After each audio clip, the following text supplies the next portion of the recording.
Astrid Naranjo, welcome and thank you for joining me. Thank you so much for having me. Yes, of course. So you are a clinical dietitian, a competitive physique athlete, and you have a strong online voice.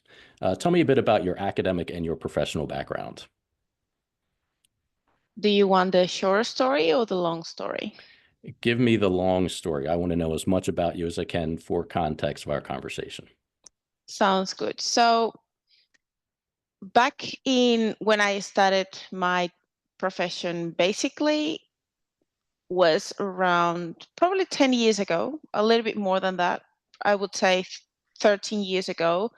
And I can talk to you about my start that I am like basically my background is I'm from the Venezuela.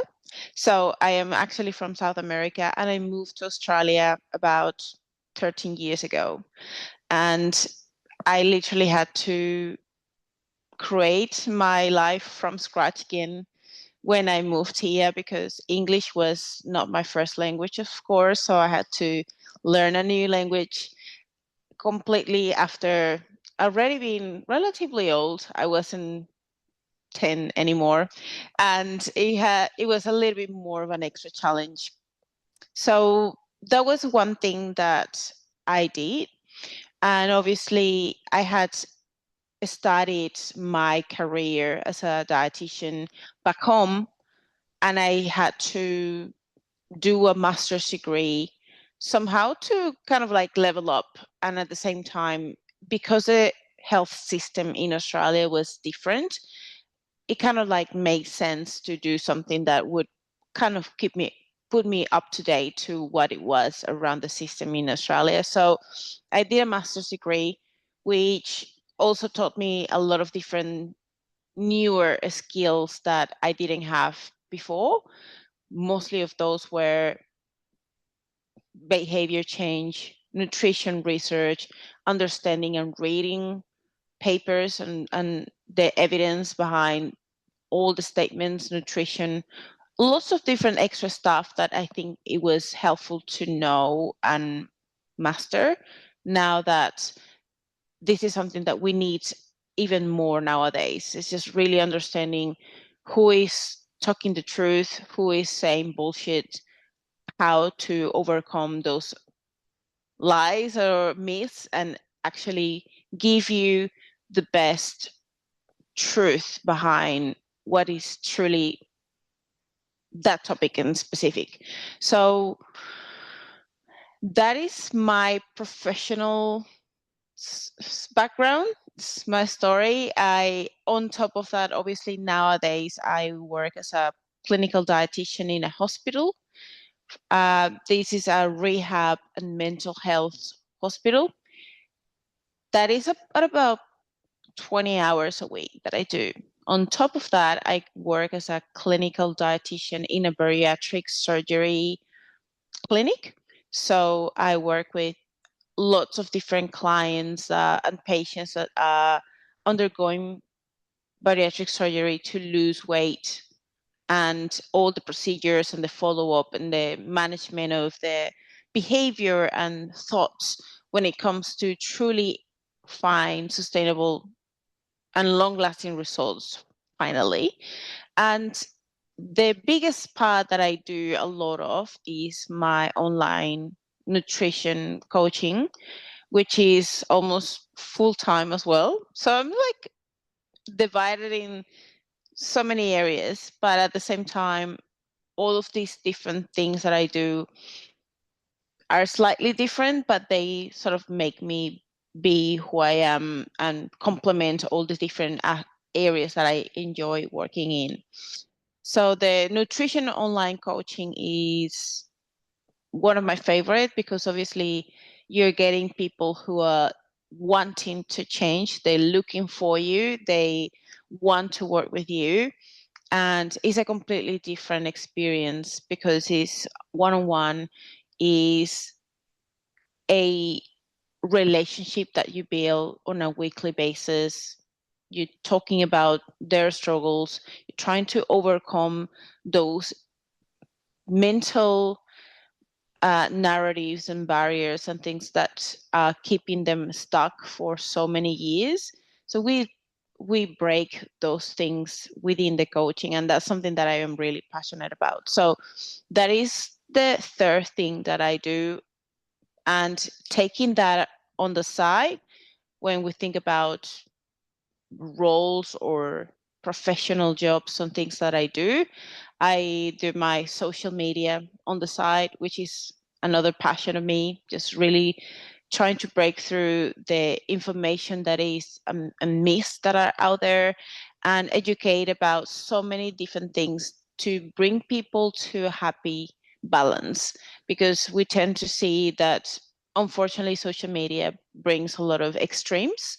Whether you do this or you do the opposite, is kind of like dichotomous thinking, but there's never like offering a solution for balance, or what do I need to actually do, what are the basics that I need to do.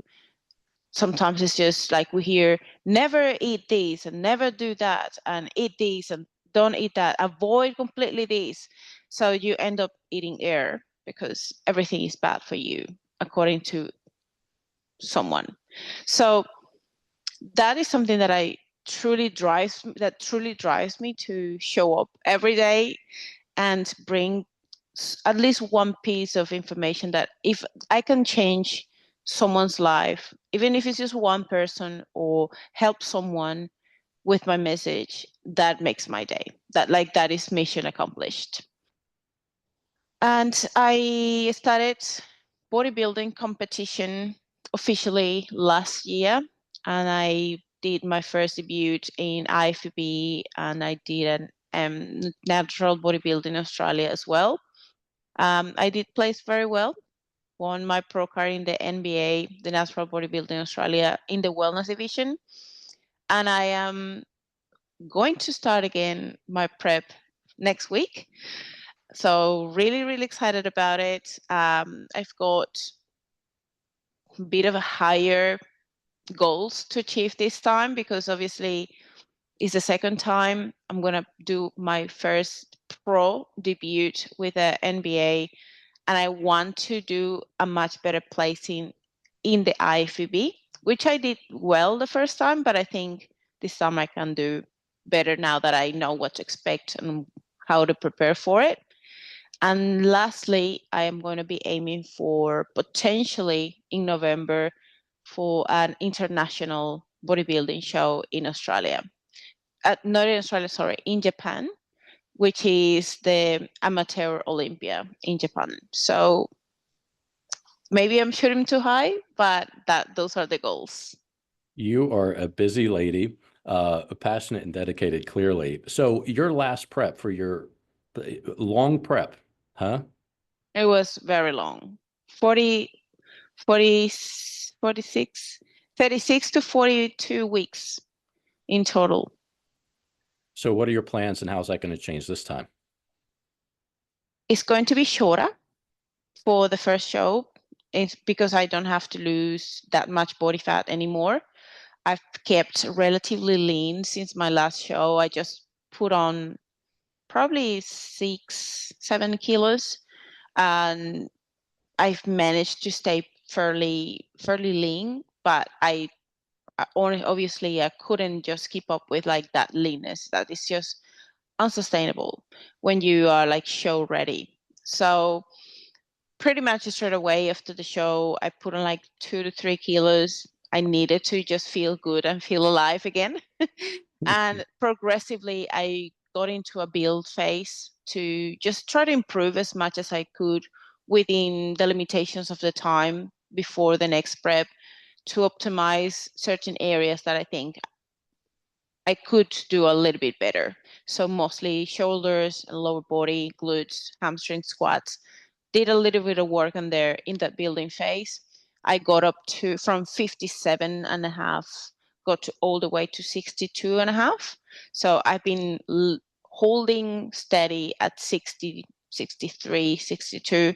I believe some of that could be extra muscle, because if you look at me, I do look still quite lean, but obviously a little bit of extra fat. So the goal now is just to lose that extra 7 kilos, which is not the 13 kilos I lost in the first time. So the first show gives me about 20 to 21 weeks to get ready for. And then I have like a period in between of 4 weeks until the next show. And then about 4.5 weeks to the last show, which is the international show. So yeah, in total it's going to be about 35 weeks again. But Yeah. like looking at the entirety of the different shows, whereas last year I had to diet for 36 weeks before my first show. Now it's just 20 weeks before my first show. And I could be ready way earlier than that. But I'm just wanting to give myself enough time versus not being ready as last year. Like last year for the first show, I could have been readier and better, but I wasn't. It was more like for the second show when I won my pro card, when I actually did get to my leanest. So yeah, I think the timeline is still long, but I don't want to rush it either. So it's a bit of a tricky situation. It is. And given yourself that longer timeline and plenty of runway, you've talked a lot about it doesn't have to be for the general population or even athletes. And speaking specifically to my target audience, which is police officers and firefighters and military personnel, who often take the attitude of it has to be all or nothing. And you have spoken extensively and at length on your podcast and as a guest and other podcasts, it doesn't have to be all or nothing. And to give yourself a little bit of latitude, leeway, and forgiveness when it comes to what may be self-perceived as a mistake or something that can send you down a downward spiral into guilt and gluttonous behavior. And it doesn't have to be that way. So it's a good example to say, okay, well, I'm going to give myself a longer timeline to somebody who is listening who may be a recreational athlete or somebody who simply wants to be more physically prepared for their job, wants to perform cognitively, so they want to eat nutritiously and they want to be able to engage in the kind of physical activity that will carry over to some cognitive benefits as well. So what is your message? Or I know you have a lot of messages, but can you speak more on it doesn't have to be all or nothing and giving yourself a little bit of forgiveness and a longer timeline when building a nutrition plan? Absolutely. I think it is so important to, first of all, give yourself the time that you realistically need, especially if you have a big goal that you know that if you have failed in the past because of trying to do these super fast, super quick and very aggressively, and that didn't work for you, and it sort of like brought you back to the initial weight or maybe worse because it triggered restriction and binge episodes and things like that just because it was not the right approach.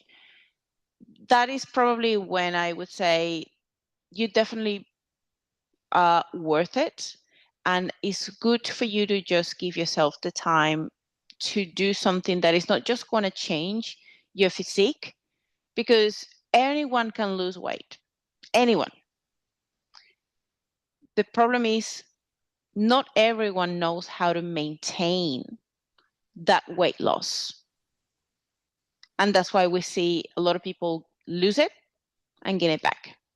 Why?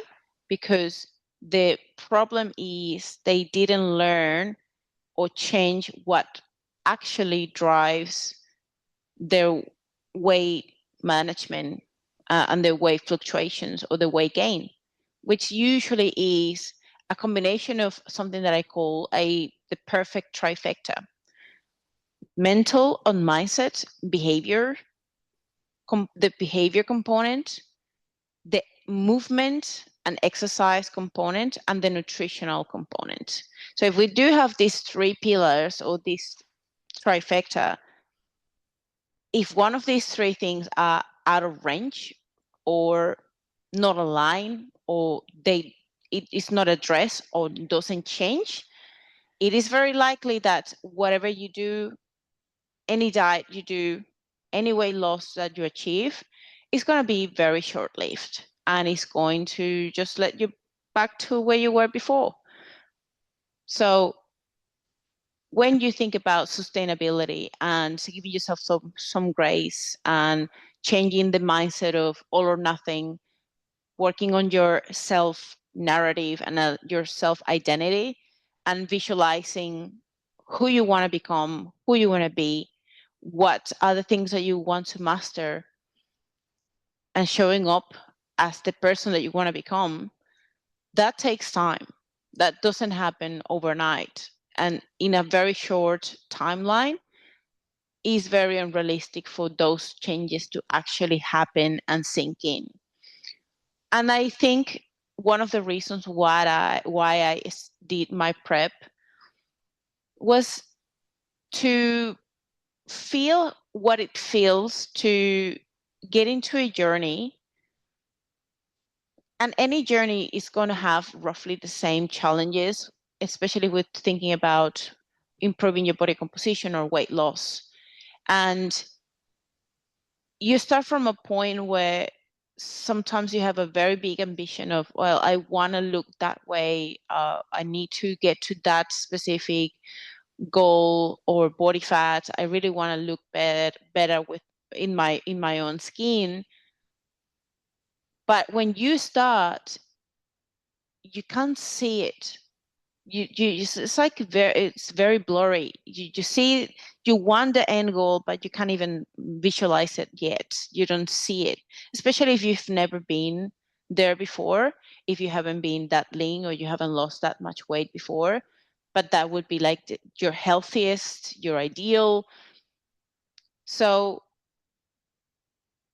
I started, and I felt this is what my clients feel when they start their fat loss, their weight loss journey. You haven't become that person yet. You haven't gotten the physique yet, but you can start showing up as that person. So what does that person of X amount of pounds, X amount of body fat, that goal physique is doing to stay that lean or to be that person? So I started working and doing things that I wasn't yet there, but I was showing as my future self. So I was training brutally consistently every week. I was showing up every day, doing things that you get to a point where you didn't want to do anymore, walking, any more steps. Training becomes a chore. It's something that I wasn't enjoying anymore, which is really rare because that's like part of what I'm looking forward to do every single day. But you get to a point where you no longer feel like doing certain things. Life gets in the way. Mentally, you don't feel like you want to do certain things, but you still do it. So that is aligned with whatever goal you have. And when you think about nutrition and training and your physique changes, body composition, it still apply. So showing up every day, doing the basics, mastering the very, very basic things, that is the boring stuff, is what you can do on a regular basis consistently. That even if that feels mundane and silly, it actually adds up at the end, and it's what makes you achieve the goal that you want to achieve. Just really mastering your nutrition, without any extreme. I've never been into an extreme. I never like eliminated anything from what my current diet was before starting my weight loss journey. And I showed up every day to my training sessions when I needed to do them. I rested. I didn't like always train. I didn't go and become like a cardio bunny and do cardio all the time. Either managing your daily steps in a realistic way, trying to stay active, working on your stress management is hugely important if you really want to achieve your best physique, and managing your sleep, prioritizing your hydration, fiber, protein. And when you think about all of those things, we hear this all the time, and it sounds like, yeah, tell me something new. I hear this all the time, but those are the basics. And unfortunately, even these basics aren't mastered very well. And that's why people don't get to achieve their goals. And they are the basics. They're very simple.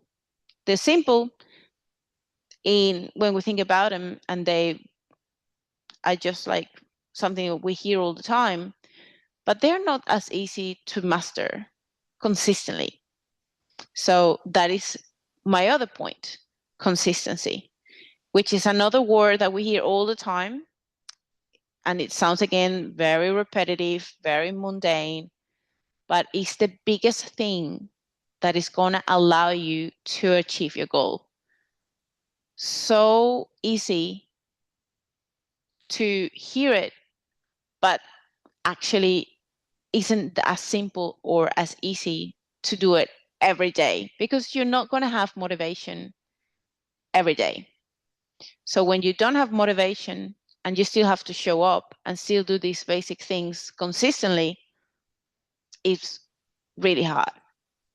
But then you use your discipline and build habits that make you do these things automatically, even if you don't want to or don't feel like to. The other point is, you don't need to do 100% every day. Consistency doesn't mean like you have to go all in intensely and do 100%. Only if the intention for you is, this is all I got, and what I got today is just 5%. That is fine. Just give your best 5%, move on the next day. Maybe tomorrow you'll have 20%. Maybe you'll feel better and you'll have your 100%. As long as you're giving your best every day, that's what matters. That you're not going to the next day saying, I could have done better, but I didn't. So don't leave things on the table when you can do better, when you can give your best, even if that best, based on your goal, based on your ambitions, may represent a 5%. But for you on that day is your 100%, if that makes sense. That makes a lot of sense. And so, not even giving 100%, or even if it's a 5% day, which may be 100% for that day, sometimes may even experience a bit of a regression. You go through some bumpy times, periods of stress, family concerns, issues, health concerns, that just kind of, they throw a monkey wrench into everything. And while inspiration is fleeting, and motivation sometimes isn't there.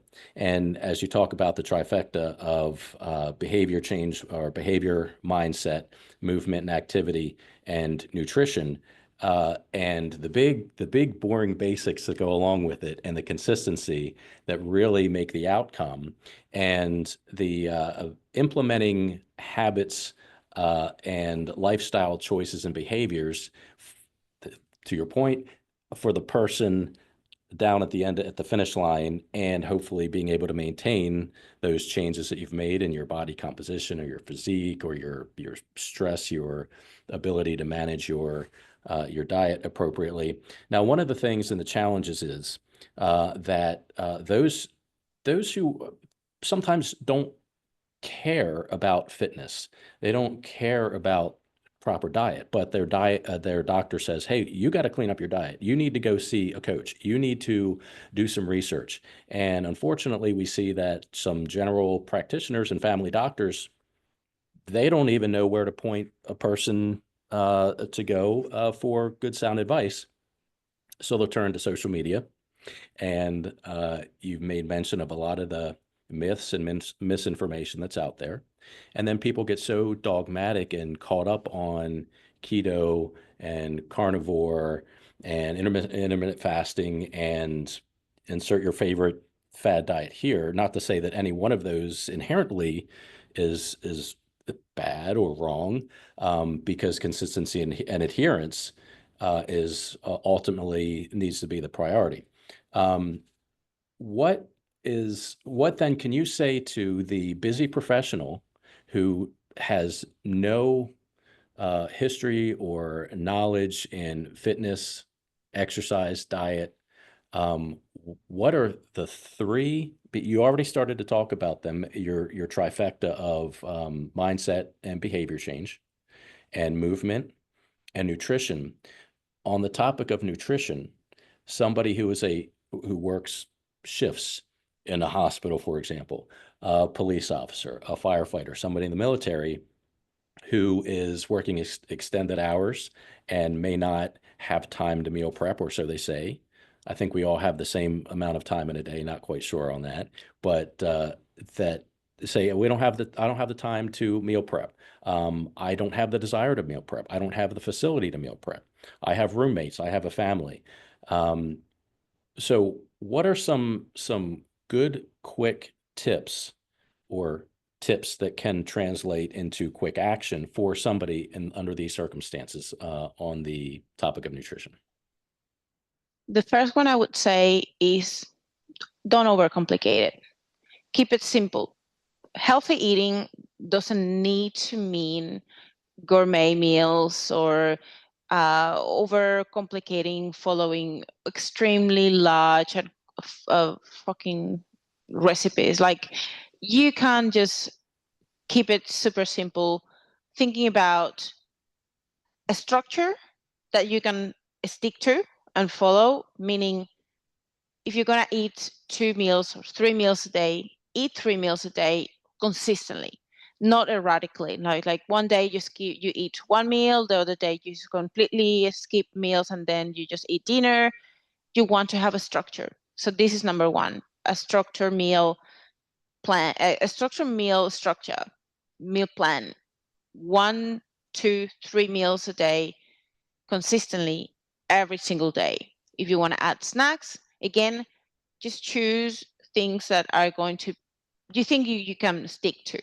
So you get a rhythm and you teach your body to have that ongoing habit of eating regularly at certain times. One of the issues is a lot of people, they just skip meals or they don't prioritize eating breakfast or skipping meals throughout the day, or when they're very busy, when they don't make nutrition a priority. And so when they ignore the hunger signals, there's going to be a point of the day that they no longer can resist their hunger. And that's when we see people overeating and binging at night, just because they didn't even prioritize the nutrition throughout the day.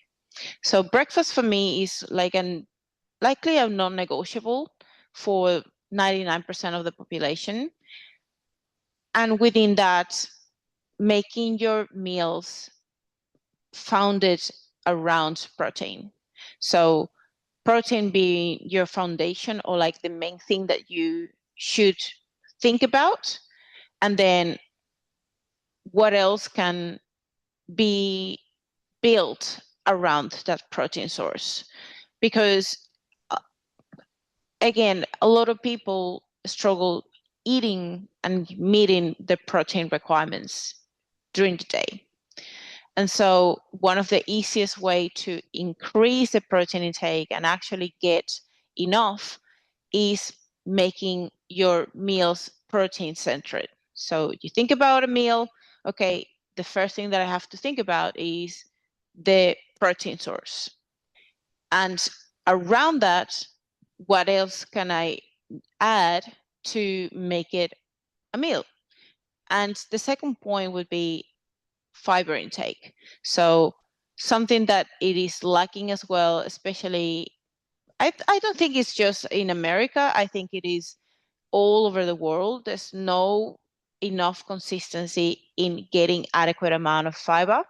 So prioritizing your nutrition around protein and fiber is kind of like the biggest thing that I promote the most. So from the fiber point of view, you want to add vegetables, legumes, grains, fruit. Those things are going to have different sources of fiber, which at the end of the day, the combination of these different type of fiber are going to improve your gut health, your gut motility, your regularity, and reduce drastically the increase of cancer, colon cancer risk. So for someone who is not that interested in fitness or those kind of things, just a small changes in your nutrition, like adding more fiber, adding more vegetables, more legumes into your diet, and also increasing your protein intake can do a great deal of positive impact and benefits to your health. Beyond that, we gotta kind of think about how to simplify it in a way that is actually not a burden or or make it it's so hard that it's just so um, mentally just drains you. Just think about meal prepping or getting organized. Again, keeping it simple.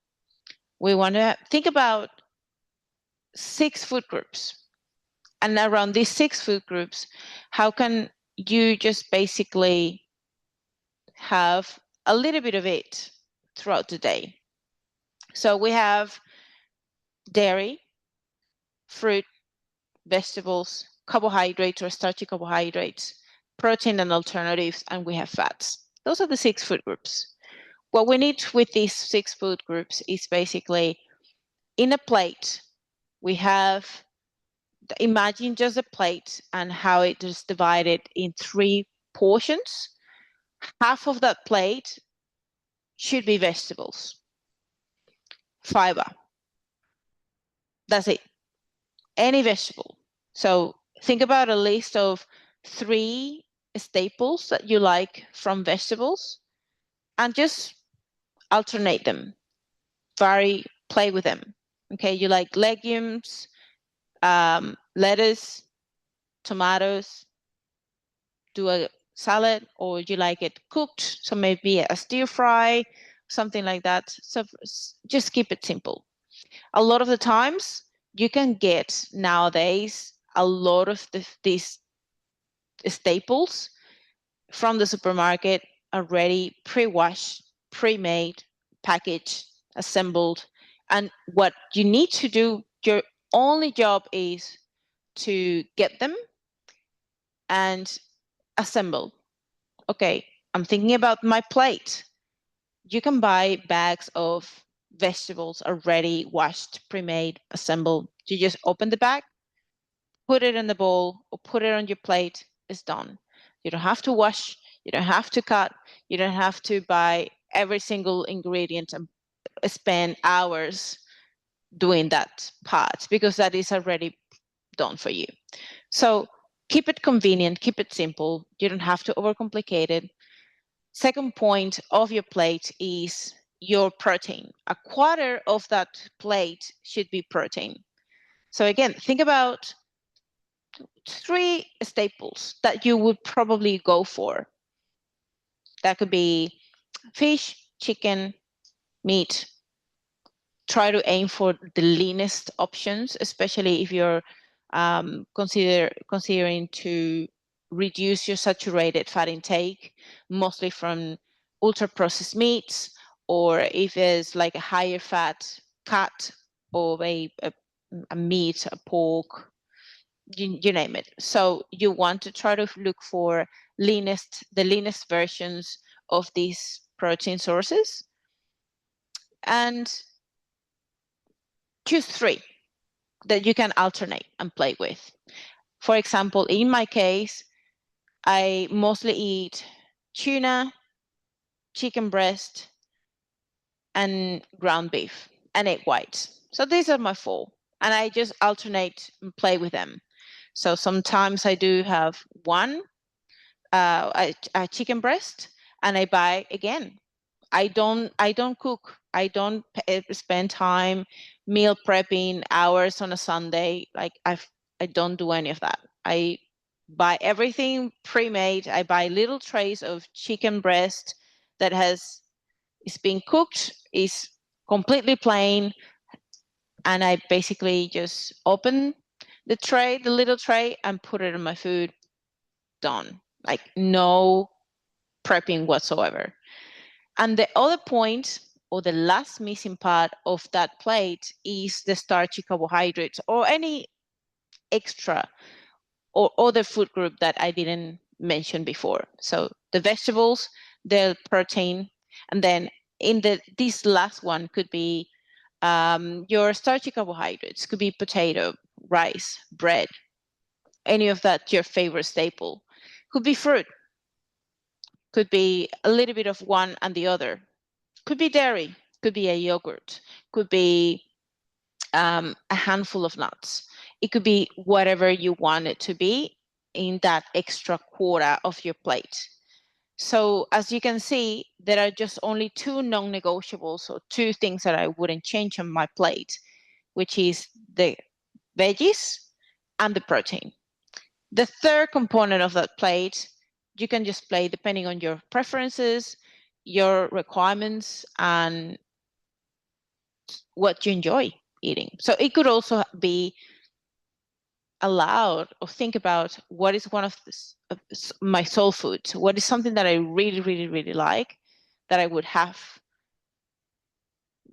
once a day, that I could allow myself, rather than just restricting it, completely eliminating from your diet, and then end up binging it even worse, or having that unhealthy relationship with that food because you think it's bad. So even if you think about allowing it in your diet and making it part of it, it just takes away that restriction, that, I don't know, it's putting those foods on a pedestal and thinking that they are bad for you, and then you will end up eating it anyways. So just add them in. So that should reduce or eliminate, hopefully, a lot of the confusion that people have, and it makes it incredibly simple, and it does not need to be overcomplicated. A conversation that I have with people a lot, I think a lot of professions, I spend a lot of time with police officers and firefighters, and 2 things. I'll bring up one first, and then I'll bring up the other. But one conversation almost always, for good or bad, comes to where alcohol fits into all of this. Can you talk on that a bit? Yeah. So I wouldn't say alcohol is beneficial. It's a poison. It's toxic for your liver, for your health. I personally don't drink, but I don't completely discourage people from doing it, because a lot of people like it. So there is a social aspect of drinking, and there is the liking aspect of doing it, and there is the unhealthy reliance on alcohol to numb your feelings, or when you're just don't know how to use another coping mechanism. So there are ways of using alcohol, some very destructive and some completely acceptable, as long as you're doing it intentionally and you're managing the quantities that you're using. So that's my perspective, and how the way I approach it is like being intentional and moderation within your consumption of alcohol. So just drink a full bottle of wine every night. Yes, you can. It is acceptable, and even is recommended from these health organizations to aim to, if you're gonna drink, try to have no more than one, maximum two standard drinks per day. That's it. That's what you should be your maximum. But ideally, if you're in your fitness journey, your nutrition journey, of your health journey, I would probably encourage to reduce as much as possible alcohol, because alcohol has no nutrients. It has no vitamins, no minerals, no protein, no fiber, and it adds 7 calories per gram of alcohol you drink. So it just adds extra empty calories that increases your energy intake very, very rapidly, very easily, and just contributes to that weight gain. It doesn't nourish your body, and on top of that, it's toxic for your liver. So if you already have some health concerns, that could increase the health risks overall. So that's where I'm coming from.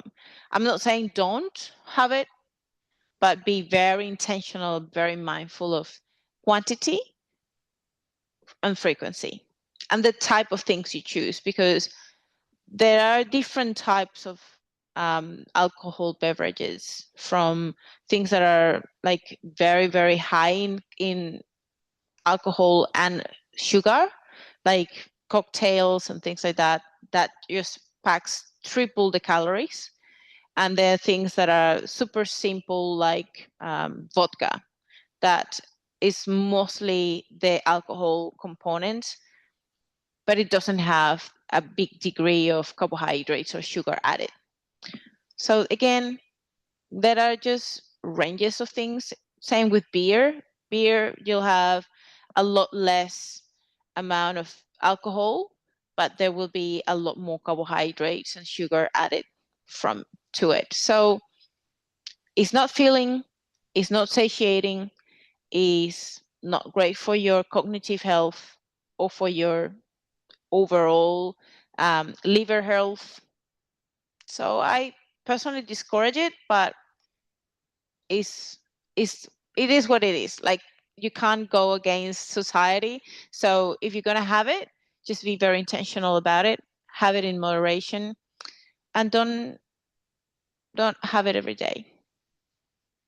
Agreed. And, one of the things that goes into thing number 2 is alcohol disrupts your sleep, the quality of sleep, and potentially your quantity of sleep. So that's the second thing that inevitably a conversation comes back to, is sleep and quality sleep.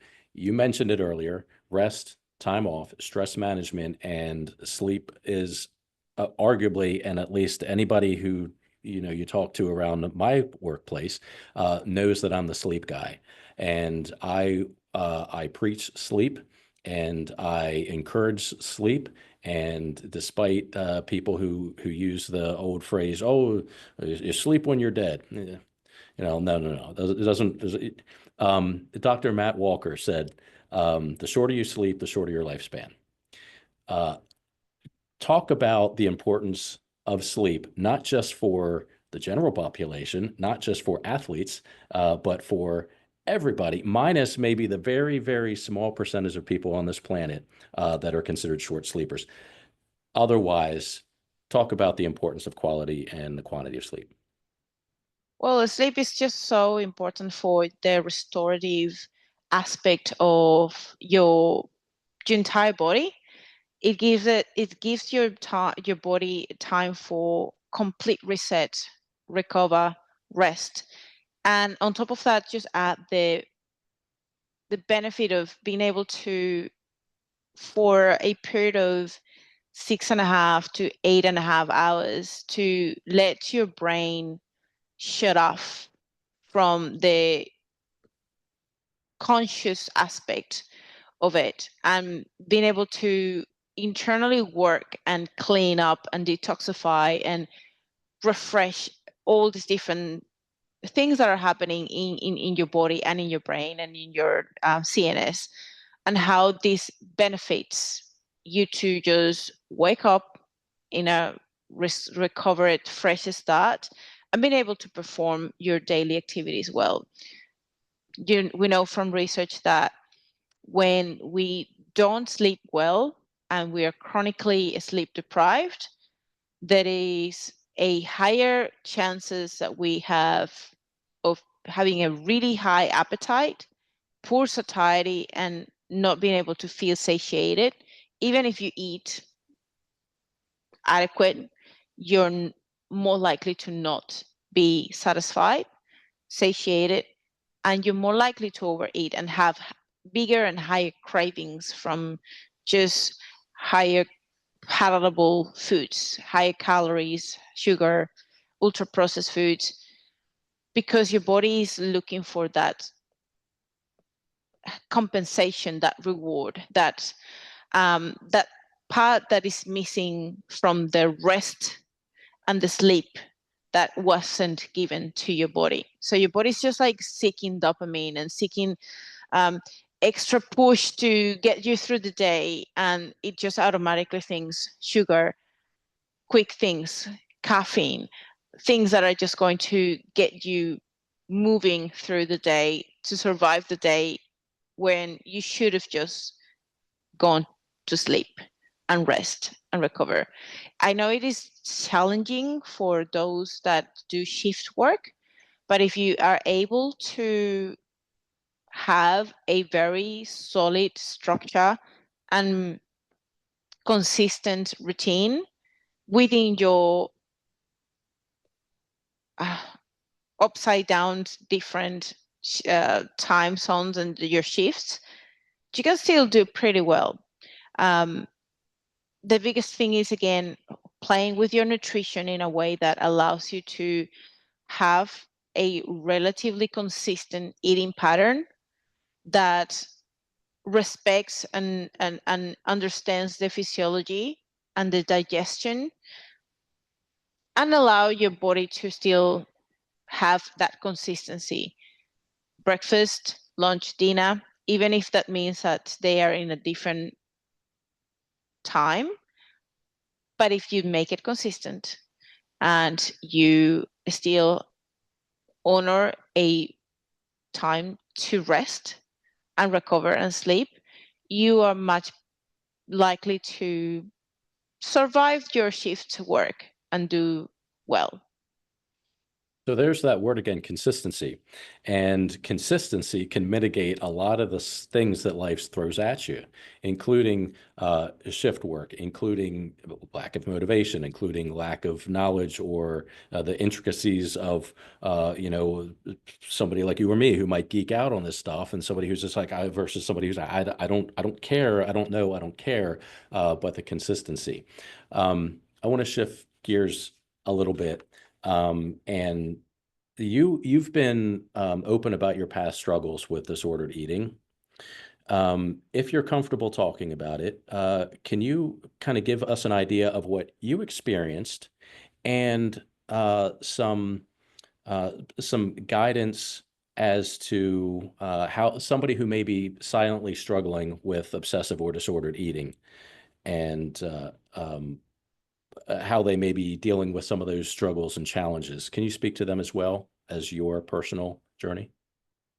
Sure. So my story, I think my issues with disorder eating and my relationship with food started when I became very popular and more well-known sports dietitian back home, when social media started in Twitter and then Instagram, but it was rapidly helping me get my message out there. And so now I was more known than before, that I was just a dietitian. Now I was a sports dietitian, much well known in the fitness industry.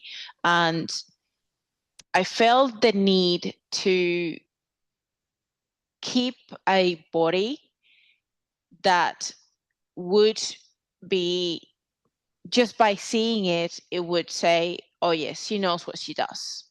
She definitely is very fit. She knows about nutrition. She applies what she knows on herself. So because she does, then me as a potential patient or potential client, I will listen to what she has to say. So I had this strong drive and belief that I needed to truly be my best self at, or my and show all my knowledge has to be shown with my physique, if that makes sense. And obviously, because I was also a personal trainer and I was in the fitness industry, I was also teaching group fitness classes. So I was always in front of people and doing nutrition workshops and things like that. So you can't talk about all these things and be overweight. Like, people are likely not going to resonate, follow your advice if you're not applying or living that yourself.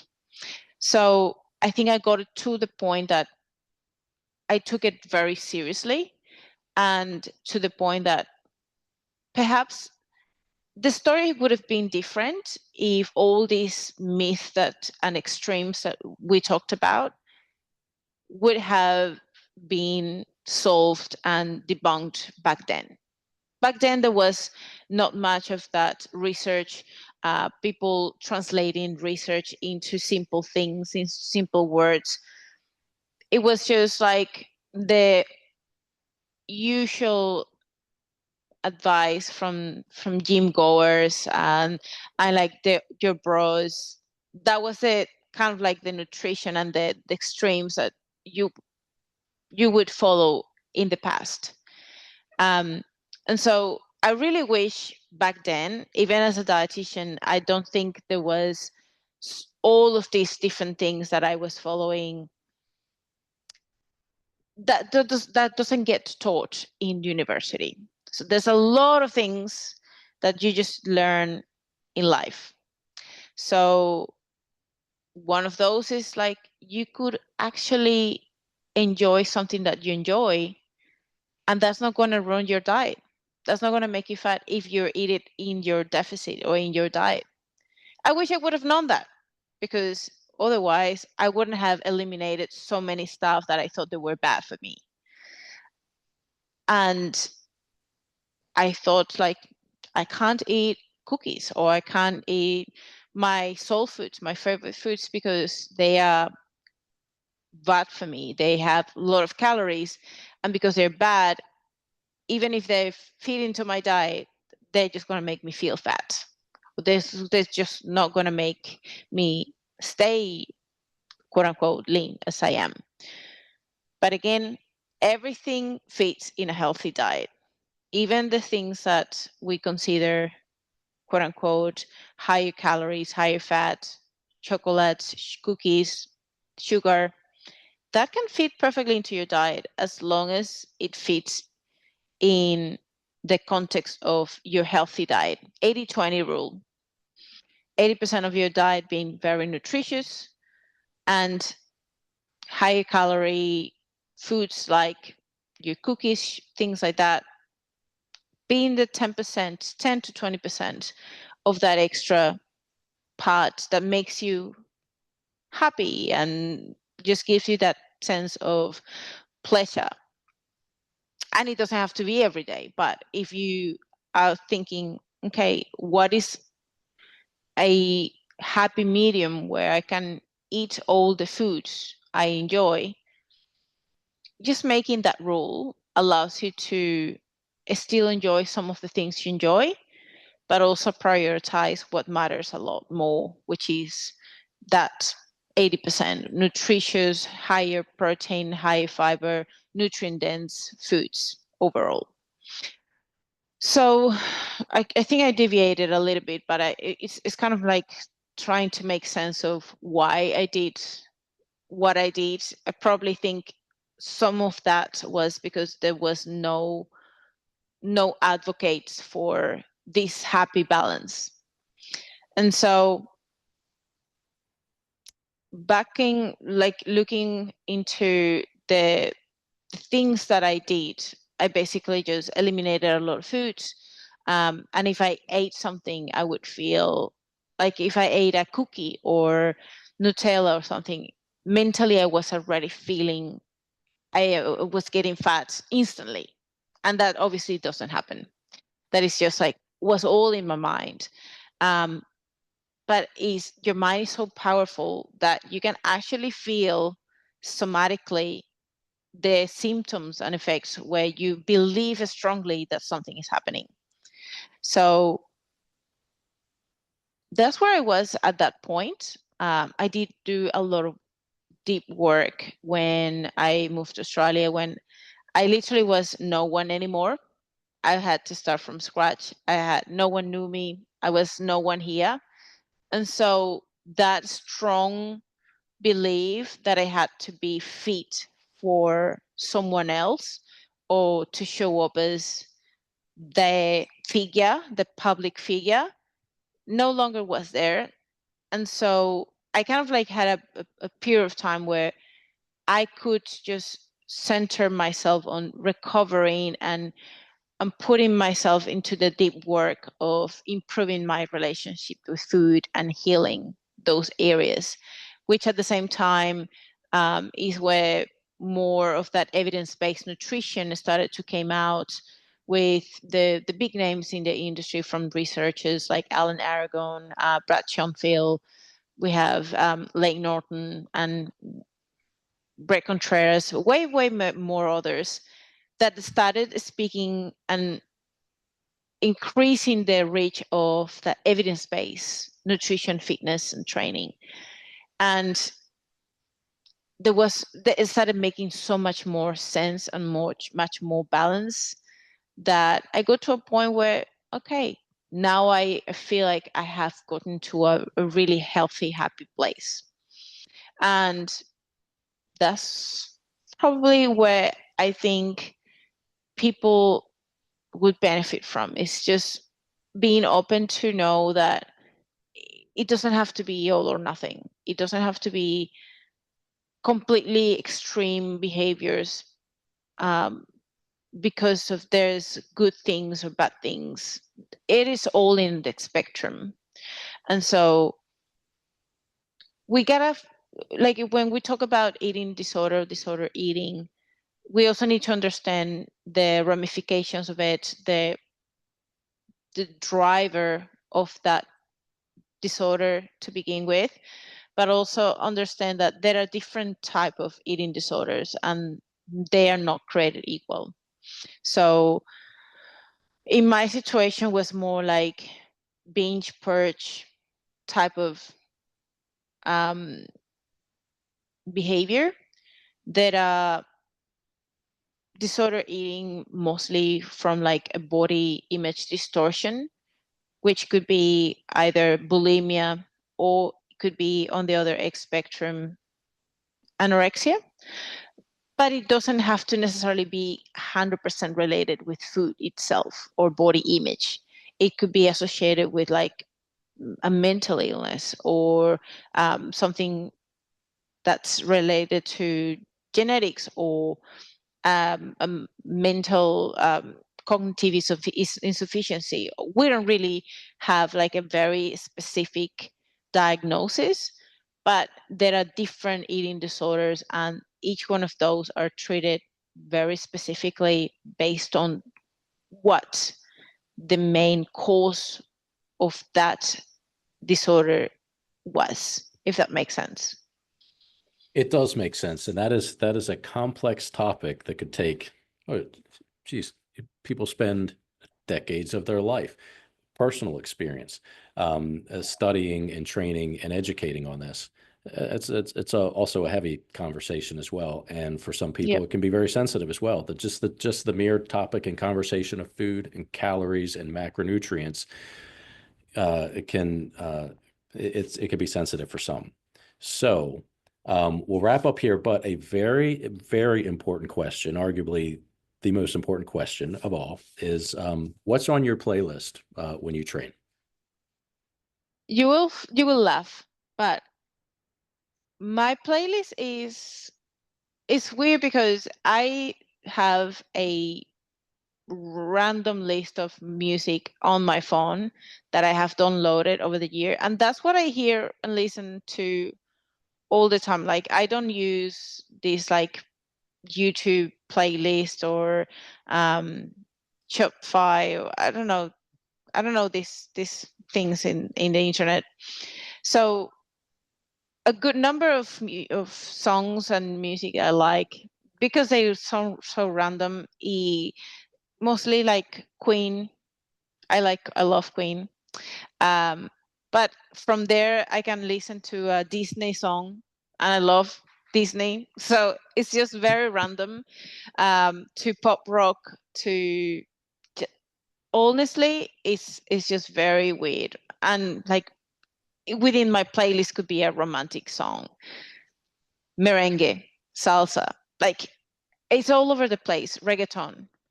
Just because I don't like specific singers or specific people or groups. I listen to a song.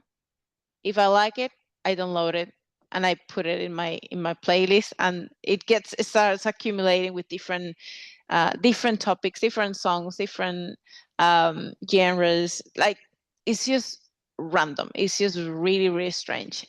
And there will be songs in Spanish, songs in English. I liked a song once that was from India, and like, oh, I like it, and I downloaded it, and like so, out of the nowhere, I would be listening to merengue, then reggaeton, and suddenly Indian song just in the middle of nowhere.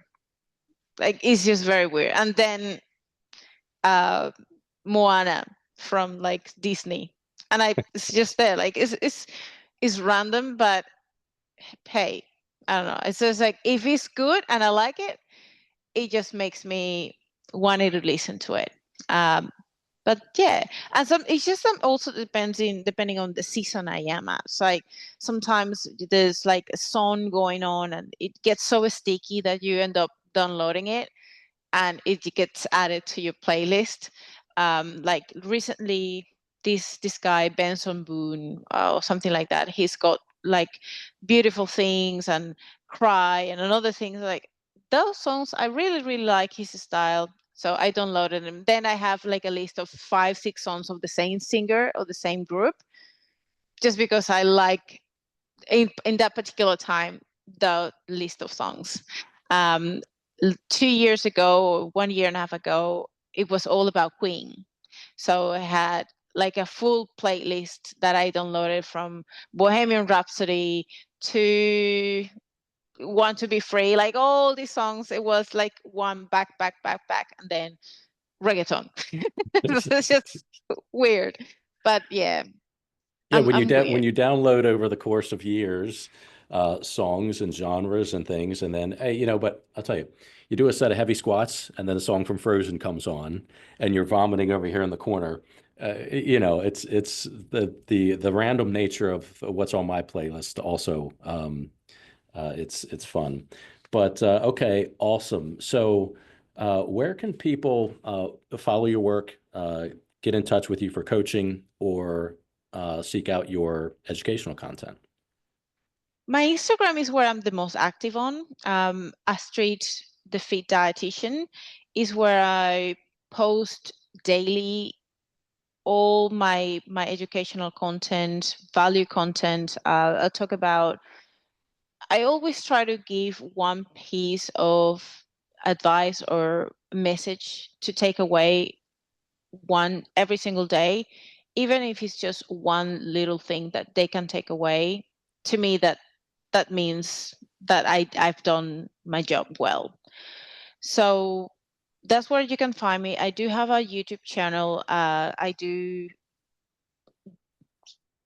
mostly every week some interviews as well with like biggest names, special people around the fitness industry and nutrition that I pick their brain, but also try to extract some of the same great discussions around these topics, to hear different explanations, different point of views, different perspective, and always kind of like trying to bring again back all this information to and channel it to the evidence base and what is going to be beneficial for the listener.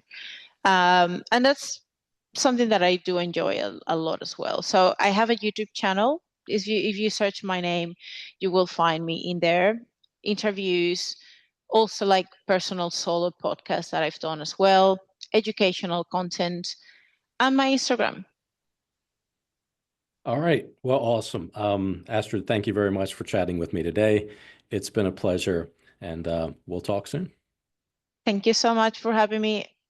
It's been a pleasure to meet you as well. And anytime, I'm here for providing as much value as I can. Great. Excellent. Thank you.